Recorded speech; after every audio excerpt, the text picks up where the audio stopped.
estudios al señor Edwin Dertiano, presidente de la Fundación Transitemos. Gracias por estar aquí, bienvenido. Un gusto, Tatiana. A ver, señor Dertiano, usted conoce muy bien la materia y sabe además que el problema de la extorsión no es un tema nuevo. Hay reportes desde hace muchos años atrás en ciudades como Trujillo, pero aquí mismo en Lima ya habían algunos reportes entre el 2015 y 2019 de bandas que comenzaron extorsionando a los informales, a los colectiveros sobre todo que andaban por la avenida Arequipa. Y en cuestión de unos años, esto ha escalado a un nivel impensable. Cierto. Pero mira un poco como que estamos cosechando lo que hemos sembrado. Hemos perdido la brújula en el camino y hay que recuperarla, ¿no? Porque a la policía, lejos de fortalecerla, tecnificarla y equiparla, hemos hecho lo contrario, le hemos debilitado, ¿no es cierto?, a un nivel alarmante y encima le hemos desmoralizado porque cada ministro nuevo, cada gobierno nuevo, lo primero que hace es decapitar a los generales y nombrar a sus coroneles generales, con los cuales los fideliza, ¿no?, y los tiene a servicio, ¿no?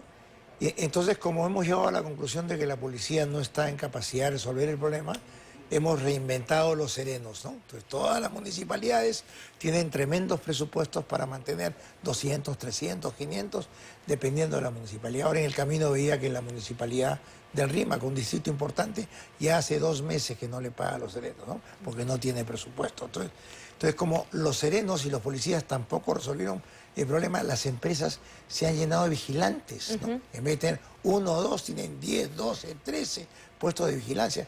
Entonces nos sale carísimo, ¿no?, el seguir no teniendo seguridad. Claro. ¿No es cierto?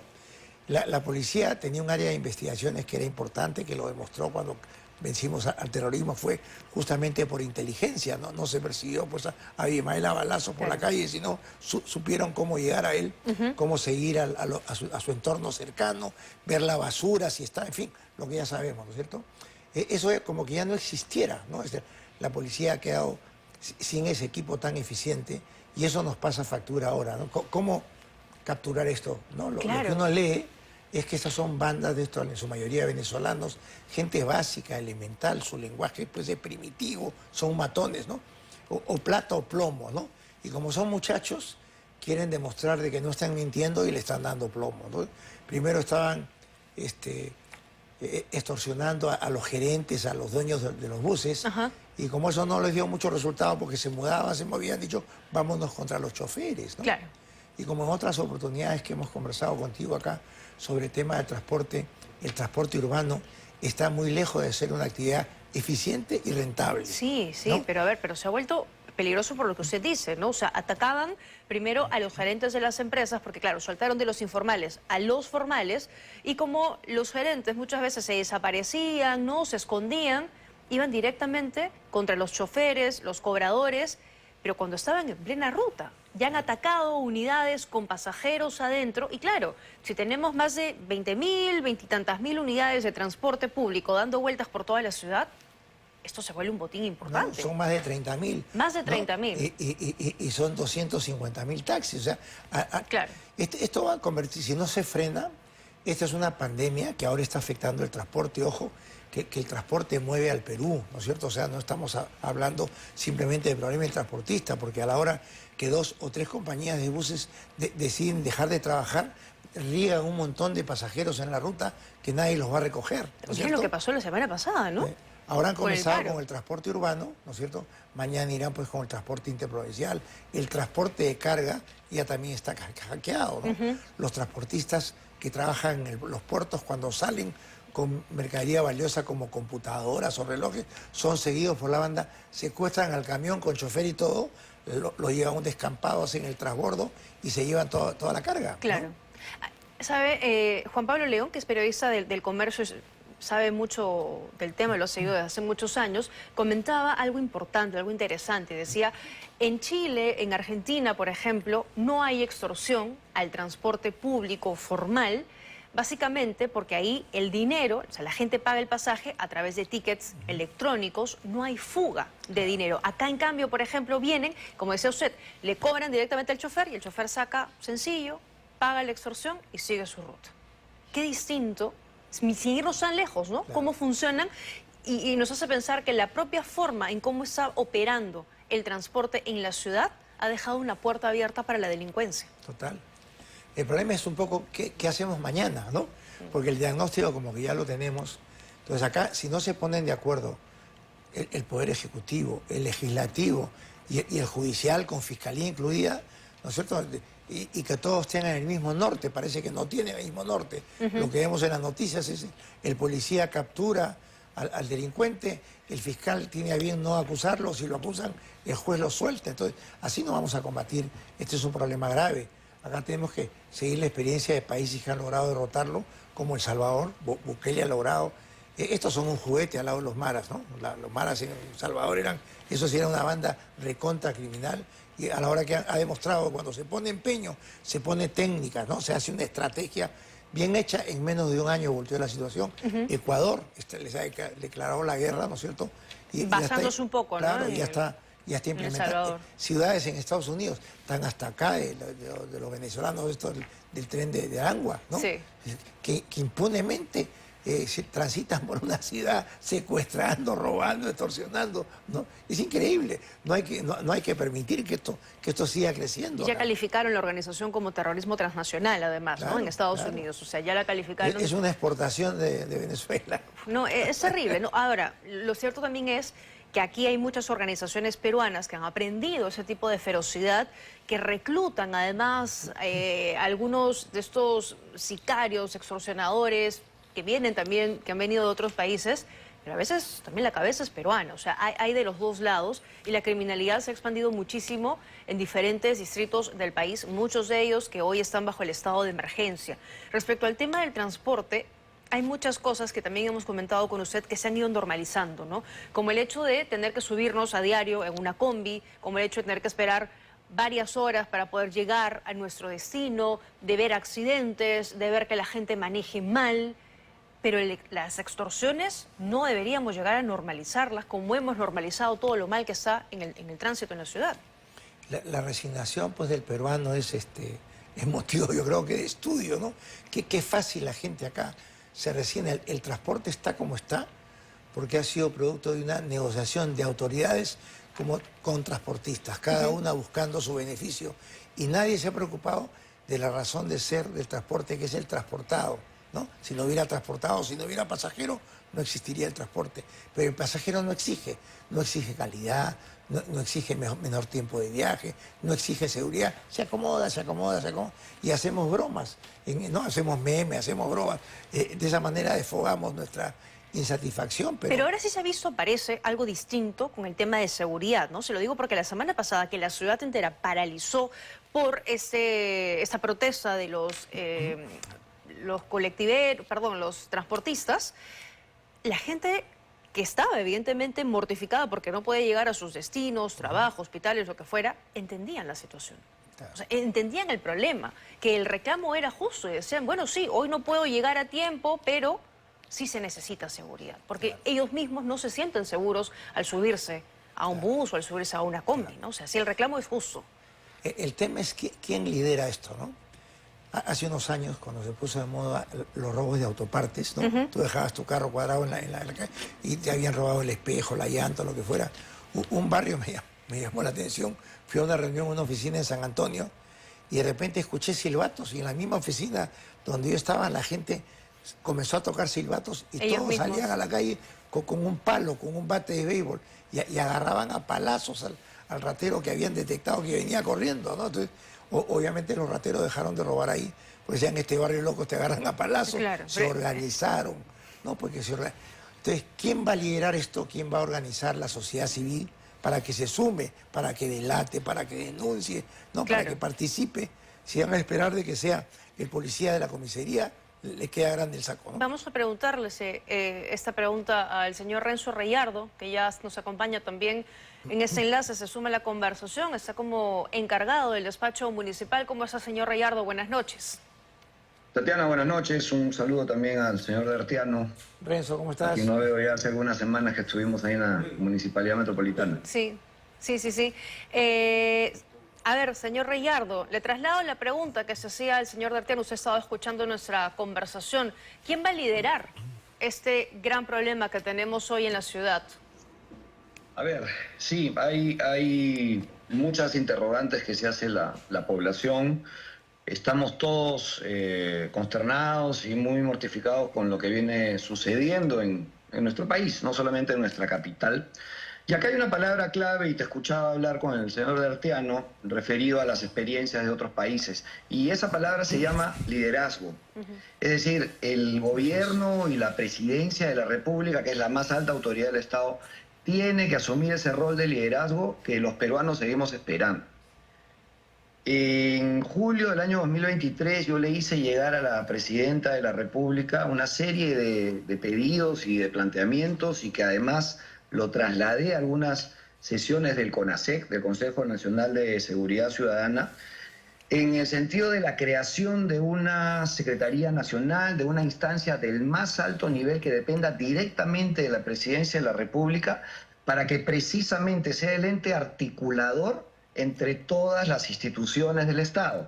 Lo acaban de decir ustedes también. ¿De qué nos sirve que haya una mayor presencia policial, mayor cantidad de capturas, cuando en el Ministerio Público no se van a hacer las denuncias adecuadamente y se van a liberar a los delincuentes? O cuando en el Poder Judicial se emitan resoluciones que permitan que sigan en las calles haciendo mucho daño a la sociedad. Entonces, necesitamos trabajar de forma paralela, simultánea, entre todas las autoridades, con un ente que se encargue precisamente de que todas estas autoridades trabajen de forma eficiente y que tenga el empoderamiento del gobierno central y directamente de la presidenta de la República. La presidenta lo aprobó en un Consejo Nacional de Seguridad Ciudadana, pero hasta el día de hoy no se ejecuta. Y solo con esto termino, Tatiana, si me permites. El gran problema acá es que todo se le lleva al lado policial. La responsabilidad, la policía, la policía, la policía, y seguimos con la policía. Nosotros tenemos aquí Fuerzas Armadas, tenemos Policía Nacional, tenemos miembros del Serenazgo, y que yo incluso he planteado ya hace mucho tiempo la creación de una policía municipal, como funciona en más de 25 capitales iberoamericanas, y funciona de forma muy eficiente. Contigo, me parece, Tatiana, también hemos hablado al respecto. De acuerdo, sí. Tenemos juntas vecinales, tenemos empresas privadas de seguridad, hay un ejército de personas, pero que no articulan ninguna de estas instituciones. Y no solamente me refiero a esta fuerza que podría estar en la calle brindándonos seguridad, sino también me refiero al Ministerio Público, al Poder Judicial, al Ministerio de Economía por un tema presupuestal, a las municipalidades y los gobiernos regionales. Entonces, si no asumimos ese rol de liderazgo, y se lo planteo directamente a la presidenta Dina Boluarte con el mayor respeto, esto lamentablemente no va a parar. Pero, o sea, lo que ustedes le están diciendo al gobierno con ese planteamiento de ese organismo que articule con todos los operadores de justicia es que no están ellos en la capacidad de liderar esta lucha, de ejecutar un plan y ponerlo en marcha, que el Ministerio del Interior, que el Premier, que la señora Dina Boluarte no tienen esa capacidad de liderazgo, y por eso tiene que recaer esto en un organismo alterno. En un organismo dependiente del gobierno central y directamente de la Presidencia de la República. La Presidencia de la República es la más alta autoridad del Estado. ¿Pero no debería serlo el ministro Santibáñez o el ministro del Interior? Ejecutivo es la presidenta o el presidente en ejercicio, ¿no es cierto? Este ente, esta autoridad, es la que debe liderar con la creación de una instancia que se encargue de articular, coordinar entre todas las autoridades. Que lo haga la presidenta directamente, fabuloso, pero la presidenta tiene una serie de compromisos, tiene una agenda muy recargada, tiene una serie de espacios en los que debe actuar, y por eso es que se debe de crear esta autoridad del más alto nivel, reitero, para que se pueda empezar a cambiar las cosas. Fíjate, seguramente la presidenta... Nosotros de la municipalidad... Perdóname, sí, Tatiana. no, digo, seguramente la presidenta debe ser una de las personas más ocupadas del país, pero hoy la seguridad es la prioridad y el Estado no está garantizando la seguridad para los ciudadanos. Insisto, esa función no debería recaer en el Ministerio del Interior, y ahí quería pasar con lo que... ¿No le parece? No, Tatiana, porque el Ministerio del Interior es un eslabón de la cadena. Es un eslabón de la cadena, muy importante, sin duda. Pero el Ministerio del Interior no está encima de todas las autoridades. Yo te vuelvo a repetir, acá también tiene que haber un trabajo eficiente, coordinado, muy prolijo de parte de los fiscales, de parte del Poder Judicial y los jueces. Sí, del de acuerdo, INPE. pero si al Fíjate, final... la gran cantidad de delitos severos, extorsión, sicariato, lo que estamos viviendo hoy día, se generan precisamente en los penales del país. Pero El claro, pero si al final este 95% organismo, de los casos severos o sea, se quiero... originan en los penales. Que vayan los miembros de las Fuerzas Armadas y controlen los penales. En tanto se disponen medidas, como por ejemplo la implementación de los grilletes electrónicos para los procesados que están hacinando los penales y que en condiciones de hacinamiento no se puede hacer prácticamente nada. Es decir, hay una hoja de ruta, hay que tomarla, hay que asumirla. Yo invoco a la presidenta nuevamente a tomar en cuenta los planteamientos que oportunamente se le hicieron llegar. Lo he hablado con el ministro Santibáñez también, porque es obvio que es el sector al que todo el mundo recurre para hablar de seguridad ciudadana, pero desde mi punto de vista no debe ser el único. La policía tiene que seguir haciendo su trabajo, tiene que seguir haciendo investigación criminal, tiene que seguir haciendo las funciones que realiza a lo largo de los años, pero no es solamente el órgano, el ente, la institución única y exclusiva encargada de la seguridad ciudadana. Claro, pero Tiene si que al ver final con va a haber... prevención, tiene que ver con capacitación, Sí, tiene que ver con una serie de funciones, y desde el más alto nivel se tiene que atacar. que no se están cumpliendo. Señor D'Arteano, ¿qué le parece, por ejemplo, esa propuesta que plantea el señor Reyardo, de que un organismo sea el encargado de articular a todos los operadores? Bueno, Renzo es un teniente alcalde muy especial porque viene combatiendo la inseguridad ciudadana hace mucho tiempo. O sea, realmente tiene experiencia y conocimiento de lo que está hablando, ¿no? Definitivamente lo que sea. Si no se alinean las brújulas de todas las autoridades que tengan un norte común, poco se va a poder hacer, ¿no es cierto? Claro. Entonces, eso es cierto. Y sí pasaría por casos una exitosos alternativa, como ¿no? Ecuador, Salvador, las ciudades de Norteamérica que están combatiendo con éxito, hay que aprovechar esas experiencias. Pero acá nos metemos cabe nosotros mismos, ¿no? Apenas comenzamos a atacar a los delincuentes, salen a buscar la protección de los derechos del delincuente, ¿no? Como lo que acaban de hacer, que no se puede hacer un allanamiento de un lugar de delito si no está el abogado. Sí, es una locura. ¿Quién hace las leyes, no? Bueno, Hay que preguntarle a los que ahora les qué favorece. hace. Señor Reyardo, ¿qué piensa usted de las políticas que está implementando ahora el gobierno, ¿no? Como el estado de emergencia, el grupo Borex? Aquí particularmente hemos sido muy críticos, o estamos siendo muy críticos estos días, porque no estamos viendo resultados automáticos. Es decir, seguimos viendo crímenes, seguimos viendo extorsiones y estamos en un estado de emergencia, lo que nos hace parecer que no se están ejecutando bien las cosas. ¿Cuál es su opinión? A ver, fíjate, todas las medidas que se adoptan de una manera urgente, como se han dictado estas últimas del estado de emergencia, se tienen que respaldar, evidentemente, pero tienen que venir acompañadas de otras medidas. No basta solamente con declarar en estado de emergencia. Por ejemplo, el estado de emergencia permite que las Fuerzas Armadas apoyen el trabajo de la Policía Nacional. ¿Dónde están los miembros de las Fuerzas Armadas en estos 11 o 12 distritos en donde se ha implementado esta medida? No se les ve. Y no hay que tenerle miedo a esa opción. Hay que, digamos, recibir el apoyo de las instituciones tutelares del país para que nos brinden seguridad a los peruanos. Acá no se trata de que ideológicamente pensemos que porque son miembros de la Fuerza Armada se van a cometer excesos porque ya hay un sector de la población que piensa eso. No, acá lo que hay que hacer es, vuelvo a decirlo, asumir el liderazgo, asumir el control de las cosas y empezar a establecer los planes que no solamente pues tiene que ver el ministro del Interior, ¿no? Porque si salen los miembros de las Fuerzas Armadas tiene que ser una medida del más alto nivel, un decreto supremo que se implemente esta decisión y que se implemente de forma articulada. Si hubiera, reitero, una autoridad del más alto nivel que haga ese trabajo sería mucho más eficiente. Pero no solo eso, ¿no? El Congreso también tiene una participación importante. Nosotros hemos exhortado a través de un pronunciamiento, un acuerdo de consejo el día 26 de septiembre, en una sesión que tuvimos en el Consejo Metropolitano, hemos exhortado al Parlamento para que apruebe de una vez por todas esta norma de terrorismo urbano que es necesario aprobar. Tú decías en la entrevista anteriormente, antes que salga yo al aire, que hay quienes dicen que hay un exceso de leyes. Sí, evidentemente hay un exceso de leyes, pero hay normas que se tienen que aprobar en el más breve plazo. A ver, tenemos que entender que estamos en un momento de adoptar medidas urgentes en el corto plazo. Una vez que esas se adopten, hay que ir al mediano y largo plazo.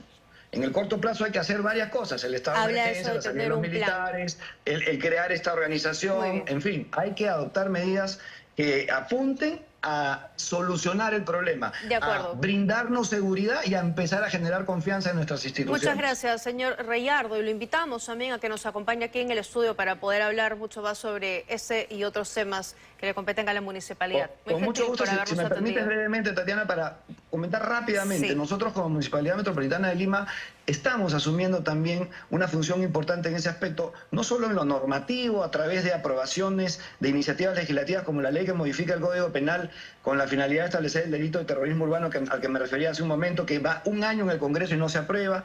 También la ley que modifica el Código Penal y el nuevo Código Procesal Penal para establecer mecanismos de juzgamiento de extranjeros en flagrancia delictiva. Esto es muy importante porque hay delitos que cometen lamentablemente ciudadanos de origen venezolano. Esto también está en el Congreso hace más de un año.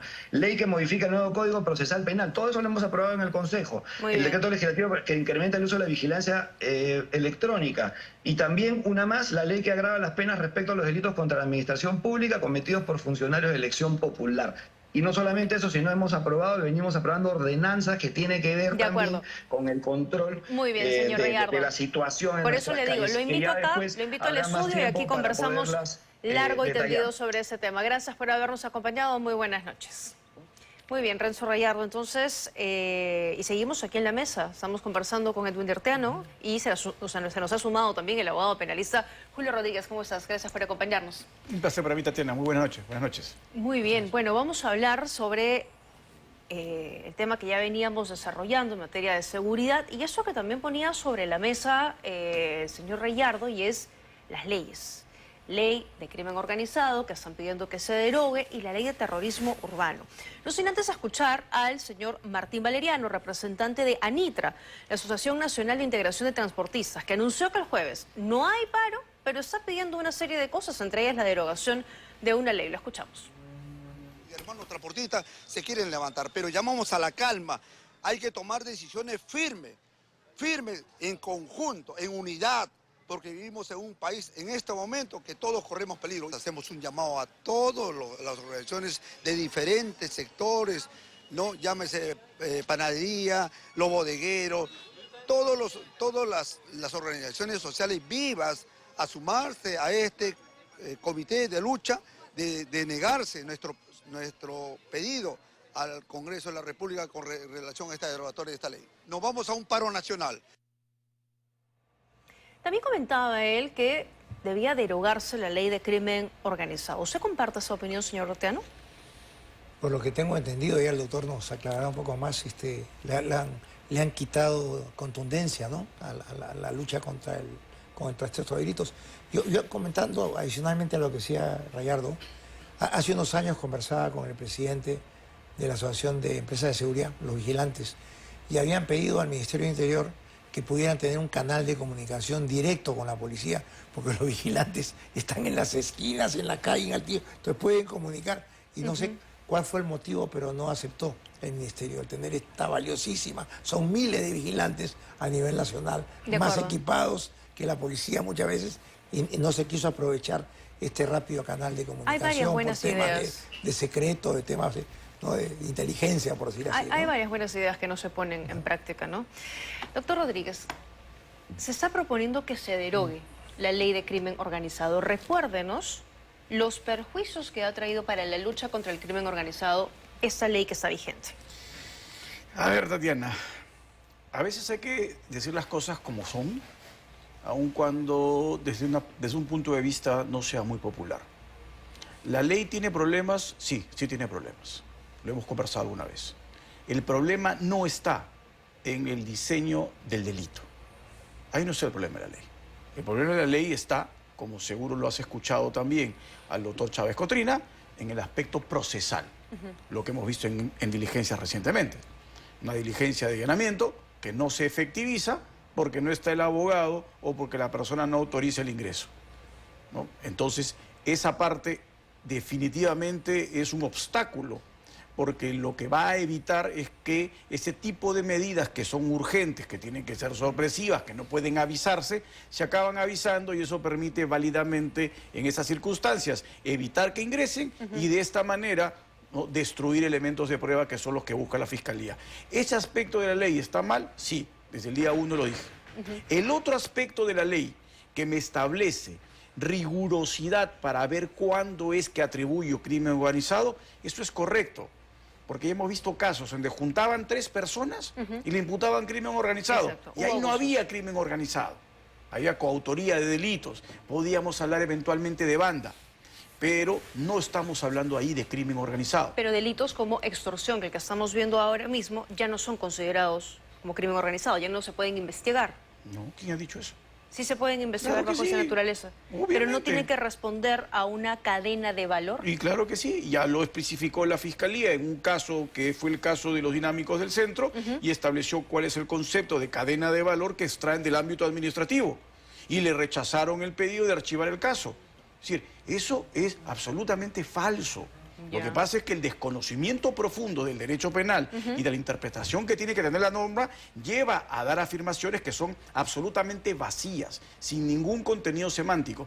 Volvemos al ejemplo de la zona. Como le digo, lamentablemente tenemos una zona muy cercana acá donde han habido trata de personas y extorsión para la trata. ¿Eso genera una cadena de valor económico de la explotación sexual? Sí. ¿Puedo aplicar el tipo? Sí lo puedo aplicar. Eso es mentira, que no se puede aplicar. ¿Por qué entonces los congresistas no quieren derogar esta ley? Porque hay mucha insistencia en los últimos días, principalmente de los gremios de transportistas, para que se derogue esta ley. Yo creo que ahí hay un desconocimiento y una falta de información correcta para que se entienda qué se debe derogar de la ley. El aspecto procesal tiene que derogarse, porque eso es evidentemente, sin sentido. ¿No? Nunca va la norma a cumplir su finalidad de urgencia, de necesidad y sorpresa, si es que la mantengo como está. Ese aspecto tiene que cambiar radicalmente. Pero el otro aspecto, no, porque yo tengo todavía, sin aplicar crimen organizado, ya tengo en extorsión, ya tengo en robo agravado cadena perpetua. No necesito crimen organizado para aplicar cadena perpetua. Eso es también una falta de información que muchas personas no tienen. Basta que una sola persona extorsione, basta que una persona robe y genere lesiones o muerte, robo agravado, y le aplico cadena perpetua. Vamos ahora a escuchar lo que ha dicho el alcalde de Magdalena, Francis Allison, respecto a la ley de terrorismo urbano, que también se viene pidiendo, que hay casi 20 proyectos en el Congreso de la República. Él dice que esto no sirve de nada, que es prácticamente engañar a la población. Lo escuchamos. Si el Congreso de la República aprueba la ley de terrorismo urbano tal y como está proponiendo, saldrían beneficiados los delincuentes más peligrosos. ¿Sabes por qué? Porque hoy en el Perú el sicariato, la extorsión, el robo, el secuestro y la explotación sexual de niños y niñas en sus modalidades más agravadas se sancionan con cadena perpetua. Y con la ley de terrorismo urbano que pretenden aprobar esta semana, la pena máxima sería no menor de 30 años. Es decir, ya no habría cadena perpetua para los maleantes más peligrosos. ¿Ha escuchado también, señor Dertiano, ese pedido que se viene haciendo con mucha fuerza desde los gremios de transportistas y otros gremios también, ¿no?, que se han sumado porque quieren penas más severas para que los extorsionadores, en ese caso, los que cometen sicariato, pasen, digamos, por una ley mucho más fuerte que las que tenemos? Bueno, quizás la falta de liderazgo, ¿no?, en el manejo de este problema está haciendo, como dice el doctor, que se magnifiquen cosas que no son, en la desesperación que tiene la gente para que alguien le resuelva el problema, ¿no? Claro. Los transportistas que están sintiendo en carne propia asesinatos, extorsiones, le están trabando su actividad, obviamente están pidiendo que alguien le resuelva el problema. ¿Quién es ese alguien? ¿No? Rayardo dice, hagamos una entidad que coordine, ¿no? Porque esta falta de liderazgo es notoria, ¿no? O sea, Claro, es que cuando vemos esta situación en estado de emergencia, que se sigue delinquiendo, pensamos que las leyes van a solucionar el problema. Cuando necesitamos, como habíamos dicho al inicio, mayor inteligencia, que la Fiscalía funcione bien, mayor eficacia. correcto. ¿De acuerdo? Ahora, ¿cuánto toma, ponte lo que decías tú antes, ¿no? ¿Cuánto toma corregir lo que hay que corregir? ¿Cuánto calculas? Tú que conoces los tiempos, 1 año, 2 años. A ver, Voluntad. ¿No? voluntad política en primer lugar. Y en segundo lugar, por favor, hay que ser bien sensatos. Cero populismo. El alcalde de Magdalena se tiene que colgar, ¿no es cierto?, la vincha de yo soy el más populista. ¿Por qué? Porque es importantísimo lo que acaba de insinuar claramente Tatiana. La norma no me cambia la realidad. Si la norma me cambiase la realidad, simplemente, ¿qué hago? Copio la mejor norma de todo el mundo, la coloco acá y la realidad es otra. Mentira. Si yo quiero cambiar una realidad como la que estamos viviendo el día de hoy, de una incesante y galopante escalada de crimen organizado y crimen violento, yo tengo que apostar básicamente por políticas criminales que parten, como lo dijo Renzo Reyardo, en primer lugar de establecer una cabeza que va a liderar claramente estas políticas. Y lo primero es que tengo que reconocer que el populismo no me sirve, que es un discurso vacío. Yo tengo que apostar por mecanismos inmediatamente disuasivos. Han comenzado a hacer uso de ellos parcialmente. Disuasivo es que tengamos, ¿no es cierto?, militares en la calle. Eso va a disuadir. Pero eso no solamente tiene que estar articulado de esa manera, porque hay un temor, como lo señalaba Renzo, reverencial a que esté el ejército, las Fuerzas Armadas en la calle. Mentira. Los miembros del ejército peruano, los miembros de las fuerzas navales peruanas y de la FAP van enviados por Naciones Unidas a cumplir ese mismo rol en otros países. ¿Por qué no lo pueden cumplir acá? Están capacitados, están formados, han sido reconocidos internacionalmente. Tengo que colocarlos acá y destinar esos, ¿no es cierto?, efectivos para poder, por ejemplo, quitarle todo lo que tiene seguridad, los altos dignatarios que son policías, y darles este tipo de personas que les van a dar seguridad para que la policía se dedique a su labor, comenzar a realizar inteligencia para poder verificar dónde están los focos criminales. Pero los mecanismos disuasivos no acaban en eso. Necesito cámaras de seguridad, necesito drones interconectados, necesito comunicaciones efectivas, necesito recursos para que también los mecanismos punitivos, como decía Tatiana, sean eficientes. Tengo que castigar eficientemente, tengo que darle la cantidad de instrumentos al Ministerio Público, al Poder Judicial y a la Policía para que el castigo se haga eficiente y de forma correcta. Y al final, miren lo importante, son los mecanismos preventivos, porque el derecho penal no previene, el derecho penal está articulado, concebido solo para castigar. Quiero prevenir, necesito políticas sociales. Y ahí necesito liderazgo político desde el primer momento. A ver, pero es que claro, para la plaza suena súper bien decir terrorismo urbano, ¿no? Sí. Y se viene comentando desde hace meses y claro, suena atractivo y que se va a sancionar mucho más drástico. Pero ya no los delitos comunes como el sicariato, la extorsión y otros que serían incluidos, hablemos en general porque son casi 20 proyectos y es difícil analizarlos uno por uno, pero ya no se sancionan con penas máximas hasta cadena perpetua. Correcto. Entonces, ¿necesitamos una ley adicional para estos delitos? No necesitamos ninguna ley adicional, salvo que la ley establezca, ¿no es cierto?, conceptos que vayan ligados a procedimientos y a decisiones políticas. Porque si yo simplemente lanzo la ley y introduzco un delito, otra vez vamos a caer en lo mismo, saco roto. Eso no sirve para nada. Si yo introduzco un concepto y estoy diciendo, este tipo de criminalidad no la puedo tratar como criminalidad común, sino es terrorismo urbano. Y ese terrorismo urbano va de la mano de un procedimiento más rápido, de un procedimiento acelerado, de cárceles especiales, de un sistema de persecución de inteligencia de la policía para evitar ese tipo de criminales y los focos donde se desarrollan. Obviamente estoy transformando no solo una norma, sino un concepto de política criminal de persecución de determinados delitos, con mecanismos disuasivos, con mecanismos punitivos, y vuelvo a repetir, no olvidarnos de los mecanismos preventivos de verdad. De acuerdo, y ese es el trabajo del gobierno. Les quiero pedir que me esperen unos minutos, tengo que hacer una pausa, pero al regresar quiero comentar con ustedes este anuncio que hizo el alcalde de Bellavista. Dice que el ministro Santibáñez le ha dicho que en su distrito no va a haber policías porque todos se están trasladando a las zonas de emergencia. O sea, Bellavista, y me imagino que otros también se van a quedar desprotegidos. Con eso volvemos. Estamos de regreso y vamos ahora a escuchar lo que dijo el alcalde de Bellavista. Hizo pública la denuncia, lo que le dijo el ministro Santibáñez cuando él le preguntó por qué no habían efectivos policiales en su distrito. Y le dijo, lo siento, han sido todos ellos trasladados a los distritos que están en emergencia. Escúchelo. Y es más, el ministro nos manifestó que no hay efectivos policiales. Por ejemplo, ahora que se ha decretado en 12 distritos el estado de emergencia, ¿eso qué significa? Que van a quitar efectivos policiales de otros lugares para trasladarlos allá. Entonces vamos a estar indefensos ante cualquier acto delictivo que pueda haber, ¿no? Yo creo que lo que tiene que traer el estado de emergencia es que salgan los militares, pero no retirar efectivos policiales. Bueno, deberíamos centrarnos en eso, ¿no? ¿Cuál es la capacidad real que tiene la policía para enfrentarse a este problema en este momento? Porque realmente no estamos viendo que este estado de emergencia esté funcionando. Los delincuentes se sienten tan impunes que siguen delinquiendo, siguen extorsionando, siguen matando y además públicamente nos están diciendo estamos retirando a los pocos policías que ya tenemos de los distritos para llevarlos a la zona de emergencia. Entonces, ¿qué? Se descuida todo, el resto. Le damos a uno y le quitamos al otro. Desviste un santo para vestir a otro, lo cual obviamente va a generar consecuencias mucho más dramáticas en aquella población que queda abandonada. Evidentemente. La policía en el Perú, yo siempre he dicho, tiene una mística, una policía que conoce su trabajo, pero es una policía cuantitativamente disminuida. Lo conversábamos hace un momento. No estamos en un 2-1, ¿ah? El día de hoy estamos en un 3-1. Por cada policía que tenemos el día de hoy, debemos tener 3.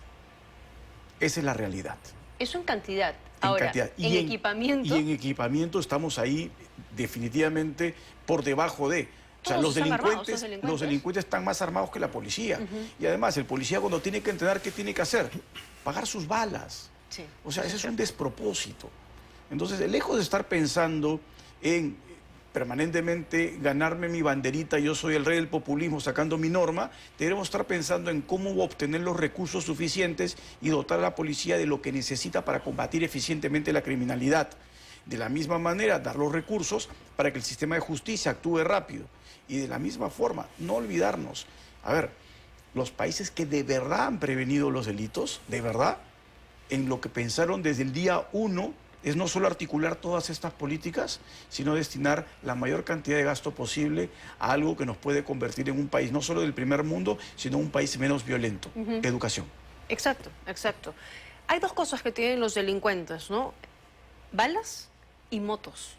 Y por eso el alcalde de Los Olivos, claro, como no hay un plan claro, siguen surgiendo las ideas, las propuestas. Y el alcalde de Los Olivos dice ahora, hay que prohibir la circulación de motos en los distritos de emergencia. ¿Sirve de algo esa medida? Muchísimos habitantes de Los Olivos se mueven en moto. Mira, en el Perú se venden 185.000 automóviles y 340.000 motos, ¿no? La moto es un medio de transporte de bajo costo de adquisición, bajo costo de operación y menor tiempo de viaje, que es lo que la gente valora. Acá la gente que vive en la periferia de Lima y trabaja en alguna zona industrial o céntrica, se demora 1 hora más al día en el espantoso sistema de transporte que tenemos. Son otra más de regreso, son 2 horas al día, son 10 a la semana, 40 al mes, 400 y pico al año, o sea, mal viajando además, tiempo que podría dedicarlo a cualquier otra actividad. Yo creo que un poco el consenso que he visto hoy día en la noche de todo lo que hemos participado, que mientras no se tenga un liderazgo de alguien que justamente quite las piedras en el camino, porque la policía no puede ponerse de acuerdo con las compañías de seguridad, porque la policía no puede ponerse de acuerdo con los fiscales, porque no entre el ejército o la marina, ¿no? Alguien tiene que mover, porque ellos solos, como son reinos independientes, no pueden quitar esa piedra. Alguien de más nivel tiene que decir, oiga, vengan acá, y a partir de mañana se trabaja así. Es que ese alguien tiene que ser el ejecutivo, tiene que ser el presidente, la presidenta. A ese nivel. Y esa voluntad en este política momento, no existe. Después ¿no? delegará a alguien específico, lo pondrá pues un gerente de este proyecto, pero alguien tiene que desatar los noditos que evitan que esto funcione. Claro, ¿no? usted mismo recordaba los ejemplos de El Salvador y Ecuador. Han sido los presidentes los que han tomado la batuta. Así es. El problema lo amerita, ¿no? O sea, aquí, si la presidenta, por último, no está capacitada para hacerlo, no tiene hoy un ministro del Interior que tenga las funciones para hacerlo. Pues, ¿cuántos extorsionadores habrá a nivel nacional? ¿1000? ¿2000? Va a parar un país de 33 millones de habitantes, porque a la hora que comiencen a matar a los choferes que traen uvas al aeropuerto, dejaremos de exportar uvas, ¿no? O dejaremos de exportar minerales, porque esto no se para. Esto va a correr como una epidemia. Es un negocio muy fácil de ejecutar, ¿no? Hago el tanteo, te llamo, te amenazo. A veces yo me sumo sin ser un extorsionador, pero como es rentable, te asustas y todo el mundo va a comenzar a extorsionar. No es entonces un tema de leyes. No. Por ahí no pasa la solución. No. Pasa por un tema de liderazgo, de inteligencia. Pasa por lo que se conoce técnicamente como política criminal. Y la política criminal tiene una serie de variables que son las que tienen que implementarse para que comience a descender el índice de criminalidad.